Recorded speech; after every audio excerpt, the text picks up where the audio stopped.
Yo, what's up mga korap? So magandang umaga sa lahat mga korap. Today is Tuesday mga korap. So ngayon at maaga na naman tayo. Punyitang araw to no, kagabi. Anong oras na tayo mga nakauwi kagabi? Mga 12 past na. Pero ngayon maaga tayong pumasok. Dahil yung amo natin no, puta na kikisuyo na may guest sila. So walang magpipick up doon. Kaya nakiusap sa atin kung pwede tayo. Dahil nga gabi na tayo nakauwi. Pero dahil trabaho hanap natin mga kurap, mahirap mag-complain. Nakaka-stress. Pero let's go mga kurap, all the way papuntang Four Seasons Hotel. Pag-pick up tayo doon ng mga anchors, no? Itsura natin ngayon, wow, naputang ina, nakapulo ang animal. A few moments later. Yo, what's up mga kurap? So nandito na tayo ngayon sa Four Seasons Hotel, no? At inaantay na lang natin yung taga-arrange, no? Kung saan tayo pupunta ngayon. Kaya, putay na, parang sobrang aga natin. Pero late tayo ng 7 minutes kasi traffic. At yung sasakyan natin medyo maingay na eh. Tayo sa Four Seasons Hotel. Ayan. So ito yung paligid nila dito. Maganda naman. Sobrang silaw yung araw, no? Kahit malamig, mainit pa rin. Kaya ang destination natin ngayon, pupunta tayo ng Hungham UY University ba yun? Parang ganon. So paano to, kita-kita tayo mamaya. Dahil ganon pa rin, hindi pa tayo kumakain. Putangin lang.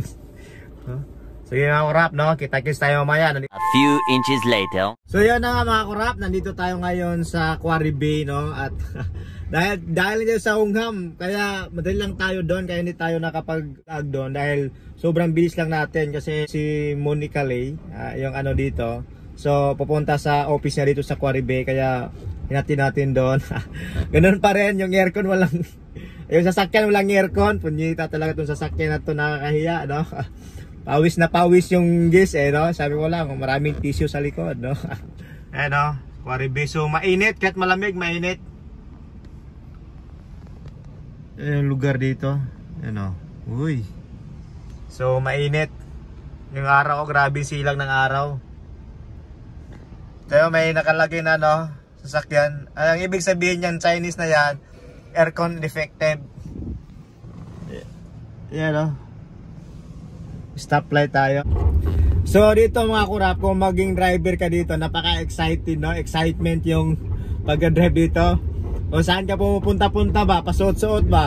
Basta yung guest mo, hindi alam yung lugar, okay lang yan, no? Kahit magkaligaw-ligaw ka. Pero kung alam nila yung lugar, syempre, nakahiya naman na ligaw-ligaw ka. Tapos, sabi ba, hindi, bakit siya dumaan? Hindi dyan. Baka magkaganon-ganon ba? Kaya ako, kahit hindi ko alam, pero may Google Map naman tayo. Dali lang naman eh. Pero kung gusto mong mag-explore, sa iligaw mo. Basta hindi alam yung mga bago, yung galing sa China, galing sa Beijing, yung mga Shanghai, galing na mga guest. Hindi na alam dito sa Hong Kong, kaya pwede mo yung iligaw. Kahit saan ka sumusuot-suot, patagalin mo ba? Galing na dito palagi, saka dito na minsan dito na may mga plat dito, or kondo tawag sa Pilipinas yan eh, no? So alam nila yung pasikot-sikot, kaya huwag natin iligaw, no? Nakakahiya. So pupunta tayo ng Stanley, dadaan tayo ng Taitam dahil siya yung sasakyan niya eh. Papalitan ko yung sasakyan dahil walang aircon hanggang ngayon. Tang init eh, naka-jacket pa ako eh. Kaya naman buksan yung bintana dahil maingay. Kaya ano pa guys, inaantay natin. Let's do this.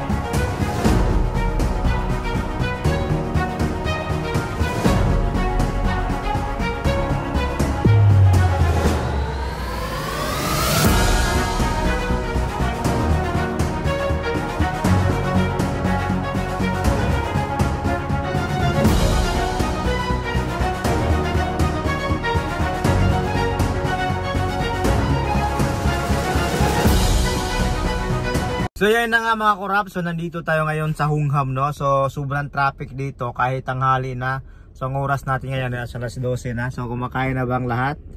Ano ba?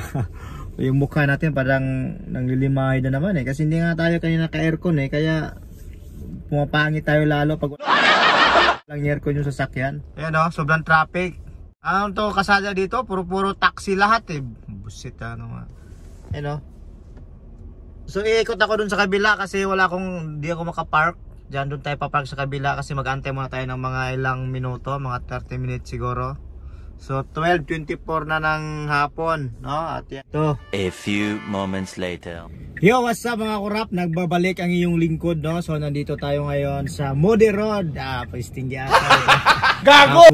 So awa ng Diyos, nakaiglip tayo konti dahil nga kagabi matagal tayo nakauwi. So ngayon at medyo puris na naman yung mukha natin at pwede na to bumiyahe hanggang sa langit, no? Gago! Wag naman ganun, pre. Wag naman ganun, pre. Nabubuisit ako dito sa yes ba, no? Kanina pa ako nag-antay dito, no? Pinaantay mo lang ako. Ang tagal mong lumabas diyan, naka-double yellow line ako ngayon. Ha? Gusto mo makita talaga kung naka-double yellow line ako, hindi mo makita mo 'yan? Kita mo ba 'yan? Naka-double yellow line ako. Pag nahuli ako ng pulis dito, magbabayad ako. Gago! Visit ka. Ay na, no? Nasaan ka na? Visit ka. Nandito naman yung hotel, no? Hong Kong Hotel Millennium. Yan, dyan yung hotel. Pero hindi ako pumasok kasi masikip doon. Pag pumasok ako doon, tapos hindi pala lumabas, tapos mag-aantay ako sa loob, no? Palalabasin pa rin ako. Kaya dito na ako sa labas, no? Sa lahat ng mga animal kayo, wag kayong magpa-special dahil di ko kayo amo. Nabubuisit talaga ako pag mga ganitong, alam niyo mga kora, pag mga ganitong mga eksena, no? Nabubuisit talaga ako dahil gustong magpa-special. Gago! Mag-duty ngayon eh, no? Mamaya pa sana akong alas 3 mag-duty dahil dumating ka galing. Hindi ko kung saan galing tong ano na to, hindi ko man kilala to. Ngayon na nakita ko tong guest nila, sa sobrang dami ng guest. Ngayon ko lang nakita. Ayan na mga kora, papunta na. Alright, may pulis. So yun na nga mga boss, madam. So inatid ko na yung guest doon sa Four Seasons Hotel. Kaya nandito tayo ngayon sa IFC. Kasi doon pupunta ko doon sa sa may post office ako pupunta kasi doon ako magpaparke kasi may isang oras pa tayong mag-aantay para sa last nating pupuntahan airport. Hatid natin sa airport lahat to para lumayas na to sa Hong Kong. Saka tapos na ang araw natin, no? Alright. So dito yung post office. Yeah, dito tayo magpa-park. Kasi dyan sa unahan mga kurap, mayroong toilet dyan. Kaya dito, convenient dito kung gusto ka umihi dyan, pwede dyan. Ito post office, oh. General post office. Dito tayo ngayon. Sa central to, sa central. No? Dito yung mga kababayan natin pag nagdi-day-off, dito sila. Dito sila, oh. Dyan sila magtambay-tambay dito. Ayan, oh, may mga tubig dyan, oh. Ayan, so antay muna tayo dito ng 1 hour. Tapos punta tayo ng airport mamaya. Sakit ulo ko, kaikot-ikot to sa Hong Kong ngayon, no? So guys, ayan, shout out sa mga merong balakubak dyan, no? So tuturuan ko kayo kung paano yung mga sikreto o technique, no? So dapat meron kayong limon, ayan, no? Kasi gago! Kahit saan kayo, no? Dapat may baon kayong limon kasi pag darating ng sumpong ng balakubak na kumate, gago! Ganun, no? Ipahid nyo lang guys, no? Ayan, no? Tapos dapat may tissue kayo kasi yung kumakalat man yung sa limon, yung katas. Ayan, no?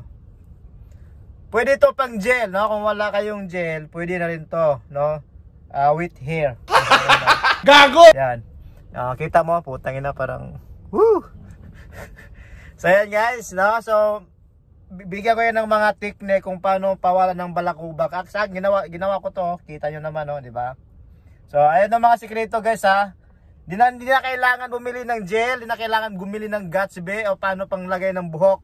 Ito, lemon, pwede sa lahat, no? Pangpatanggal ng balakubak, kuto, kahit ano pa, no? Kung meron kayong mga buni sa ulo, gago! Sa mukha, ito, pwede ito. Puta, mahapdi ito. Gago! Diba? Looking good. Putang ina mo, Zolfre, no? Gago! Ang purpose nito, bakit hindi ko hiniwa? Kasi pwede pa to. Pag hiniwa mo to, mag-iibang kulay nito. No? Kaya, pwede, bukas, kung meron pa rin yung balakubak natin, ayaw pa rin mawala talaga. Gago! So, wala namang problema kung lagyan natin ulit.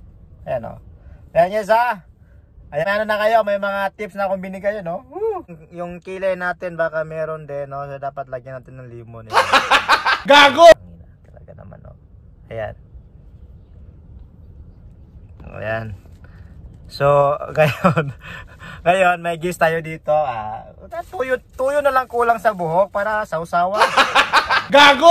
Ayan, so, may plastic. Ayan. Ayan sa plastic kasi bukas pwede pa yan, no? Ang tawag na sieving. Ayan guys, no? At sige na, alis na kami. Putang ina.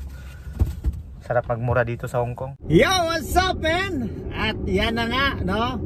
Galing na tayo sa airport ngayon at pauwi na tayo sana. Ang problema lang, pupunta pala tayo sa Kings Hills, no? Kung saan yun, sa Sungwan banda yon. May susunduin tayo doon, pero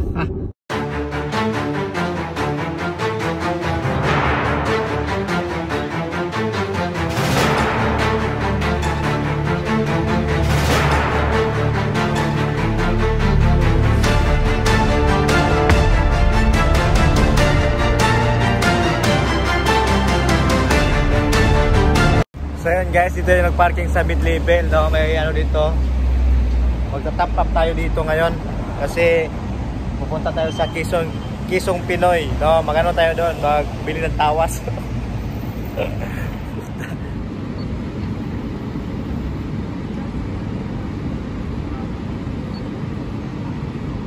$2 lang kasi 15 minutes. $2. Kasi dito may natikitan. Hindi na gano. 320 yung ticket, ayan o. 320 yung ticket.